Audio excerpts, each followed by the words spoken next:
ආයුබෝවන් හැමෝටම මගේ channel එකට ඔයාව සාදරයෙන් පිළිගන්නවා. ලෝකයේ භයානකම කිසිදා පාතැබිය නොහැකි ස්ථානයක් ගැන ඔබ අහලා තියෙනවද? අද අපි කතා කරන්න යන්නේ අන්න ඒ වගේ තැනක් ගැන. ඒ තමා ස්නේක් අයිලන්ඩ්. එහෙමත් නැත්නම් එහි නියම නමින් කියනවා නම් ඉල්හාඩා ක්වයිමේඩා ග්‍රෑන්ඩි. මේ දූපතේ වර්ග මීටරයකට සර්පීන් 5ක් පමණ ජීවත් වෙනවා කියලා තමයි ගණන් බලලා තියෙන්නේ. මේ දූපත පිහිටා තියෙන්නේ බ්‍රසීලයේ සාවෝ පෝලෝ නගරයේ වෙරළට කිලෝමීටර් 33ක් විතර ඈතින්. ඒ කුඩා පාෂාණමය සහ ඝන වනාන්තරයකින් වැසී තිබෙන දූපතක්. මේ දූපතට ස්නේක් අයිලන්ඩ් කියන නම ලැබුණේ ඇයිද කියන එකට හේතුව ඔබට අමුතුවෙන් කියන්න අවශ්‍ය නැහැනේ. ජනප්‍රවාදවලට අනුව නම් මේ දූපතේ අන්තිමට ජීවත් වුණේ ප්‍රදීපාගාර බාරකරු සහ ඔහුගේ පවුල. ඔවුන් සියලු දෙනාම සර්ප ප්‍රහාරයකින් මිය ගියා. ඉතින් මේ කතාව ජනප්‍රවාදයන කතාවක් විතරයිනේ.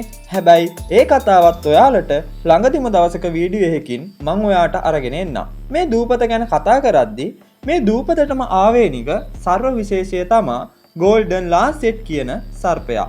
මේ සර්පයාගේ විෂ සාමාන්‍ය සර්ප විෂ වලට වඩා 5 ගුණයකින් විතර බලවත්. එය ශනිකව ශරීර පටක දියවීමට සහ අභ්‍යන්තර ලේ ගැලීම් වලට හේතු වෙනවා. වසර දහස් ගණනකට කලින් මුහුදු මට්ටම ඉහළ ගිය නිසා මේ දූපත ප්‍රධාන භූමියෙන් වෙන් වුණා.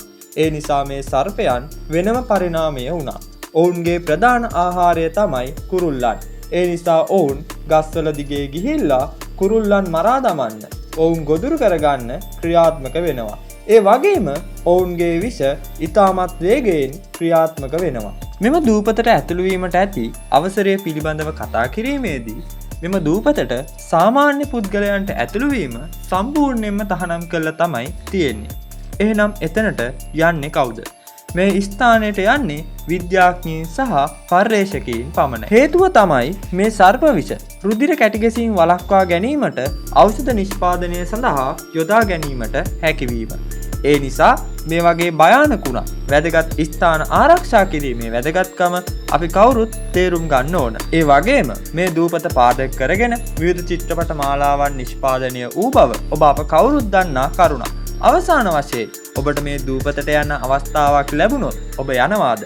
එහෙනම් වීඩියෝ එකට කැමති නම් ලයික් කරන්න, අපේ channel එක subscribe කරන්න, ඔයාගේ අදහස පහලින් කමෙන්ට් කරන්න යන්න. ඒ වගේම ඊළඟ වීඩියෝවෙන් හමු වෙමු. සුබ දවසක්. ජය වේවා.